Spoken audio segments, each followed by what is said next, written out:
Hello guys, ನೀವು ನೋಡ್ತಾ ಇದ್ದೀರಾ Kannada sports official YouTube channel. ಇನ್ನು ನನ್ನ ಸಬ್ಸ್ಕ್ರೈಬರ್ಸ್ ಒಬ್ಬರು ಕೂಡ ಇವತ್ತೊಂದು ಪ್ರಶ್ನೆ ಕೇಳಿದ್ರು. ದ ರೋಕೋ ವರ್ಲ್ಡ್ ಕಪ್ ಭವಿಷ್ಯದ ಬಗ್ಗೆ 2027ರ ಭವಿಷ್ಯದ ಬಗ್ಗೆ ವಿಡಿಯೋ ಮಾಡಿ ಅಂತ ಕೇಳ್ಕೊಂಡಿದ್ರು. ಬಟ್ ಅವರಿಗೋಸ್ಕರ ಈ ಒಂದು ವಿಡಿಯೋದಲ್ಲಿ ನಾನು ಫುಲ್ ಕ್ಲಾರಿಟಿ ಕೊಡ್ತೀನಿ. ಅದಕ್ಕಿಂತ ಮುಂಚೆ ನೀವೇನಾದರೂ ನಮ್ಮ ಒಂದು ಯೂಟ್ಯೂಬ್ ಚಾನಲ್ಗೆ ಸಬ್ಸ್ಕ್ರೈಬ್ ಆಗಿಲ್ಲ ಅಂದರೆ ಈ ಕೂಡಲೇ ಸಬ್ಸ್ಕ್ರೈಬ್ ಮಾಡ್ಕೊಳ್ಳಿ. ಹಾಗೆ ವಿಡಿಯೋ ಇಷ್ಟ ಆಯ್ತಂದ್ರೆ ಒಂದು ಲೈಕ್ ಮಾಡಿ. ರೋಕೋ ವರ್ಲ್ಡ್ ಕಪ್ 2027 ಭಾಗವಲ್ಲ. ರೋಕೋ ವರ್ಲ್ಡ್ ಕಪ್ ಭವಿಷ್ಯಕ್ಕೆ ಗೆಲ್ಲ ಅಡ್ಡಗಾಲು. ಬಟ್ ಇದೆಲ್ಲದರದ ಚರ್ಚೆ ಇವಾಗ ನೋಡೋಣ. ಸದ್ಯಕ್ಕೆ ಬರ್ತಿರುವ ರಿಪೋರ್ಟ್ ಪ್ರಕಾರ ಸುಮಾರು ದಿನಗಳ ಹಿಂದೆ ಇದು ರೋಹಿತ್ ಮತ್ತು ಕೊಹ್ಲಿ ಅವರ ವರ್ಲ್ಡ್ ಕಪ್ 2027 ಭವಿಷ್ಯದ ಬಗ್ಗೆ ಮಾಹಿತಿ ಬಂದಿತ್ತು. ಈಗ ಟೀಮ್ ಮ್ಯಾನೇಜ್ಮೆಂಟ್ ಕೂಡ ಇಲ್ಲಿ ಒಂದು ರಿಪೋರ್ಟ್ ಅನ್ನು ಕೂಡ ಹೇಳಿದೆ. ಇನ್ನು ಟೀಮ್ ಮ್ಯಾನೇಜ್ಮೆಂಟ್ ಪ್ರಕಾರ 2027ರ ವಿಶ್ವಕಪ್ ಬ್ಲೂ ಪ್ರಿಂಟ್ ಅಲ್ಲಿ ವಿರಾಟ್ ಕೊಹ್ಲಿ ಮತ್ತು ರೋಹಿತ್ ಶರ್ಮಾ ಅವರನ್ನ ನೋಡಿಲ್ಲ ಎಂಬ ರಿಪೋರ್ಟ್ ಕೇಳಿ ಬರ್ತದೆ. ಅಂದ್ರೆ ಇದು ವಿಜಯ್ ಹಜಾರೆ ಟ್ರೋಫಿಯನ್ನು ಅವರ ಆಟದ ಹೊರತು ಅವರ ಏಕದಿನ ಪ್ರಯಾಣ ಆಸ್ಟ್ರೇಲಿಯಾ ಸರಣಿಯೊಂದಿಗೆ ಕೊನೆಗೊಳ್ಳಬಹುದು ಅಂತ ರಿಪೋರ್ಟ್ ಸದ್ಯಕ್ಕೆ ಈಗ ಬರ್ತಾ ಇದೆ. ಅಂದ್ರೆ ಇತ್ತೀಚೆಗಷ್ಟೇ ರೋಹಿತ್ ಮತ್ತು ಕೊಹ್ಲಿ T20 ಟೆಸ್ಟ್ ಫಾರ್ಮೆಟ್ಗೆ ವಿದಾಯ ಹೇಳಿ ಅವರು ವೈಟ್ ಬಾಲ್ ಕಡೆ ಜಾಸ್ತಿ ಗಮನ ಕೊಟ್ಟಿದ್ರು. ಅಂದ್ರೆ ಇವರು ರೋಹಿತ್ ಮತ್ತು ಕೊಹ್ಲಿ ಆಗಲಿ ನಾಯಕತ್ವ ಕೊಡಿ ಅಂತ ಕೇಳಿದಾಗ BCCI ಅವರಿಗೆ ಕೊಡಲ್ಲ ಎನ್ನೋ ವಾದ ಕೂಡ ಕೇಳಿ ಬಂದಿತ್ತು.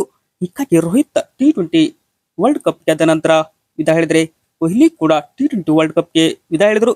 ನಂತರ ರೋಹಿತ್ ಶರ್ಮಾ ಕೂಡ ಇಲ್ಲಿ ಟೆಸ್ಟ್ಗೆ ವಿದಾಯ ಹೇಳಿದ್ರೆ ಬಟ್ ವಿರಾಟ್ ಕೊಹ್ಲಿ ಅವರ ಆ ಒಂದು ನಿರ್ಧಾರ ಎಲ್ಲ ಕ್ರಿಕೆಟ್ ಅಭಿಮಾನಿಗಳಲ್ಲಿ ಒಂಥರ ನಿರಾಶೆ ಮೂಡಿಸಿತ್ತು.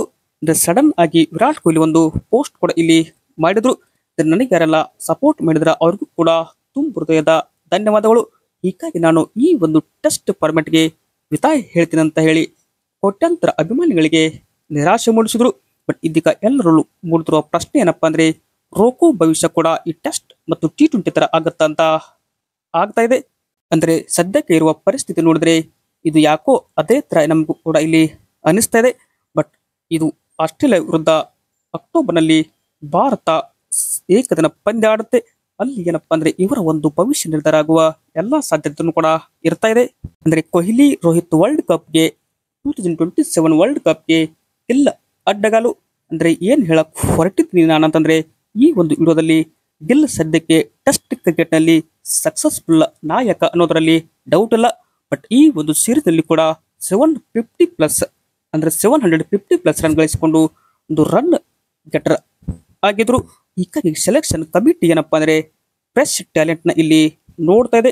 ಹೀಗಾಗಿ ಇಂಗ್ಲೆಂಡ್ ಸೀರೀಸ್ ನಲ್ಲಿ ಗಿಲ್ ಅವರು ಸಕ್ಸಸ್ ಆಗಿರೋದ್ರಿಂದ ಅವರಿಗೆ ಲಾಂಗ್ ಫಾರ್ಮ್ಯಾಟ್ ಕೂಡ ಆಡಿಸುವ ಸಾಧ್ಯತೆ ಇದೆ. T20 ಕ್ಯಾಪ್ಟನ್ ಆಗಲಿ ಇನ್ನು ಏಕದಿನ ಕ್ಯಾಪ್ಟನ್ ಕೂಡ ಗಿಲ್ ಅವರನ್ನೇ ಮಾಡಬೇಕಂತ ನಿರ್ಧಾರ ಮಾಡಿ ಆಗಿದೆ. ಹೀಗಾಗಿ ODI ವರ್ಲ್ಡ್ ಕಪ್ 2027ಗೆ ವಿರಾಟ್ ಮತ್ತು ಕೊಹ್ಲಿ ಈ ಒಂದು ಟೂರ್ನಮೆಂಟ್ ನ ಭಾಗವಲ್ಲ ಅಂತ ಕೂಡ ಹೇಳಿದ್ರು. ಯಾಕೆಂದ್ರೆ ನಮ್ಮ ಹತ್ರ ಶುಭ್ಮನ್ ಗಿಲ್ ಇದ್ದಾರೆ ಅಂತ ಹೇಳಿದ್ದಾರೆ. ಬಟ್ ಶುಭ್ಮನ್ ಗಿಲ್ ಅವರು ಕೂಡ ಸೆಲೆಕ್ಷನ್ ಕಮಿಟಿಯ ಭಾಗ ಕೂಡ ಆಗಿದ್ದಾರೆ ಅಂದ್ರೆ ತಪ್ಪಾಗಲ್ಲ. ಯಾಕೆಂದ್ರೆ ಅಂತಹ ಪರ್ಫಾರ್ಮೆನ್ಸ್ ಅನ್ನ ಯಂಗ್ ಟೀಮ್ ಇಂಗ್ಲೆಂಡ್ ನೆಲದಲ್ಲಿ ಅದು ಇಂಗ್ಲೆಂಡ್ ವಿರುದ್ಧನೇ ಕೊಟ್ಟಂತ ಪರ್ಫಾರ್ಮೆನ್ಸ್ ನೋಡಿ ಒಂಥರ ದಂಗಾದ್ರು. ಹೀಗಾಗಿ ಇದು ಗಿಲ್ ಅವರು ಅಡ್ಡಗಾಲ ಅಂದ್ರೆ ಇಲ್ಲಿ ತಪ್ಪಾಗಲ್ಲ. ಬಟ್ ಗಿಲ್ ಈಗ ಯಂಗ್ಸ್ಟರ್ ಅಂದ್ರೆ ಬೆಸ್ಟ್ ಯಂಗ್ಸ್ಟರ್ ಅನ್ನೋದ್ರಲ್ಲಿ ಡೌಟೇ ಇಲ್ಲ. ರೋಹಿತ್ ಮತ್ತು ಕೊಹ್ಲಿ ಲೆಜೆಂಡ್ ಆಟಗಾರರು ಈ ಒಂದು ವರ್ಲ್ಡ್ ಕಪ್ಗೆ ಇಲ್ಲ ಅನ್ನೋದು ಕೇಳಿ ನಮಗೆ ಈಗ ಸಿಕ್ಕಾಪಟ್ಟೆ ಬೇಜಾರಾಯ್ತು. ಅಂದ್ರೆ ಇತ್ತೀಚೆಗೆ ರೋಹಿತ್ ಅವರೇ ಹೇಳಿದಾಗೆ ನನಗೆ T20 ಆಗಲಿ ಇನ್ನು ಚಾಂಪಿಯನ್ಸ್ ಟ್ರೋಫಿ ಆಗಲಿ ಗೆದ್ದಷ್ಟು ಖುಷಿ ಇಲ್ಲ. ಬಟ್ ನನಗಿರೋ ಕನಸು ಏನಪ್ಪಾ ಅಂದ್ರೆ 2027ರ ವರ್ಲ್ಡ್ ಕಪ್ ನಲ್ಲಿ ನನ್ನ ನಾಯಕತ್ವದಲ್ಲಿ ಭಾರತ ತಂಡವನ್ನ ಚಾಂಪಿಯನ್ ಮಾಡಬೇಕಂತ ಆಸೆ ಇತ್ತು. ಅಂದ್ರೆ ರೋಹಿತ್ ಮತ್ತು ಕೊಹ್ಲಿ ಅವರನ್ನ ನಾವು ಕೊನೆಯದಾಗಿ ನೋಡಲು 2027ಕ್ಕೆ ಅವಕಾಶ ಇತ್ತು. ಬಟ್ ಇನ್ನೂ ಇದು ಡಿಸೈಡ್ ಆಗಿಲ್ಲ. ಅಂದ್ರೆ ಒಂದು ವೇಳೆ ಇನ್ ಕೇಸ್ ಇವರಿಬ್ರು ಇಲ್ಲ ಅಂದ್ರೆ ನಮಗೂ ನೋಡೋಕ್ಕೂ ಕೂಡ ಇಲ್ಲಿ ಒಂಥರ ವರ್ಲ್ಡ್ ಕಪ್ ಬೇಜಾರಾಗುತ್ತೆ. ಅಂದ್ರೆ ಸದ್ಯಕ್ಕೆ ಬರ್ತಿರುವ ರಿಪೋರ್ಟ್ ಪ್ರಕಾರ ಈ ಇಬ್ರು ತಂಡದ ಭಾಗವಲ್ಲ ಅಂತ ಮಾಹಿತಿ ಬರ್ತಿದೆ. ಅಂದ್ರೆ ಇವರು ಹೀಗೆ ಹೇಳಲು ಒಂದು ಪ್ರಮುಖ ಕಾರಣ ಇದೆ. ಅಂದ್ರೆ ವರ್ಲ್ಡ್ ಕಪ್ 27ಕ್ಕೆ ಕೊಹ್ಲಿ ಮತ್ತು ರೋಹಿತ್ ಅವರಿಗೆ 40 ಏಜ್. ಹೀಗಾಗಿ ಏಜ್ ಆಧಾರದ ಮೇಲೂ ಕೂಡ ಇವರನ್ನ ಕಡೆಗಣಿಸಿದರೆ ಎನ್ನುವ ಪ್ರಶ್ನೆ ಕೂಡ ಮೂಡಿ ಬಂತು. ಅಂದ್ರೆ ಗಿಲ್ ಇಲ್ಲಿ ಇಂಗ್ಲೆಂಡ್ ಸೀರೀಸ್ ನಲ್ಲಿ ಏನಾದರೂ ರನ್ ಗಳಿಸಿರಲಿಲ್ಲ ಅಂದ್ರೆ ಇವರಿಗೆ ಒಂದು ಚಾನ್ಸ್ ಕೂಡ ಇರ್ತಾ ಇತ್ತು. ಹೀಗಾಗಿ ಗಿಲ್ ಅಲ್ಲಿ ಸೆಲೆಕ್ಷನ್ ಕಮಿಟಿಯ ಗಮನ ಸೆಳೆದು ರೋಹಿತ್ ಮತ್ತು ಕೊಹ್ಲಿ ಅವರ ವರ್ಲ್ಡ್ ಕಪ್ ಭವಿಷ್ಯಕ್ಕೆ ಅಡ್ಡಗಾಲು ಆಗಿದ್ದಾರೆ ಅಂದ್ರೆ ತಪ್ಪಾಗಲ್ಲ. ಅಂದ್ರೆ ಯಂಗ್ಸ್ಟರ್ ಶುಭ್ಮನ್ ಗಿಲ್ ಅವರ ಕಡೆ ಸೆಲೆಕ್ಷನ್ ಕಮಿಟಿ ಜಾಸ್ತಿ ಗಮನ ಹರಿಸಿದೆ. ಅಂದ್ರೆ ಇವರಿಗೆ ಫ್ರೆಶ್ ಟ್ಯಾಲೆಂಟ್ ಬೇಕಂತ ವರದಿಯಲ್ಲಿ ಕೂಡ ಅವರು ಮೆನ್ಷನ್ ಮಾಡಿದ್ರು.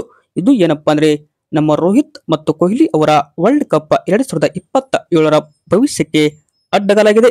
ವಿಡಿಯೋ ಇಷ್ಟ ಆಯ್ತಂದ್ರೆ ಲೈಕ್ ಮಾಡಿ. ಹಾಗೆ ನಿಮ್ಮ ಪ್ರಕಾರ ವರ್ಲ್ಡ್ ಕಪ್ ನಲ್ಲಿ ರೋಹಿತ್ ಮತ್ತು ಕೊಹ್ಲಿ ಅನ್ನ ನೋಡಲು ಬಯಸ್ತೀರಾ ಅಂತ ಹೇಳಿದ್ರೆ ಕಮೆಂಟ್ ಬಾಕ್ಸ್ ಅಲ್ಲಿ ಕೂಡ ಕಮೆಂಟ್ ಮಾಡಿ. Thank you.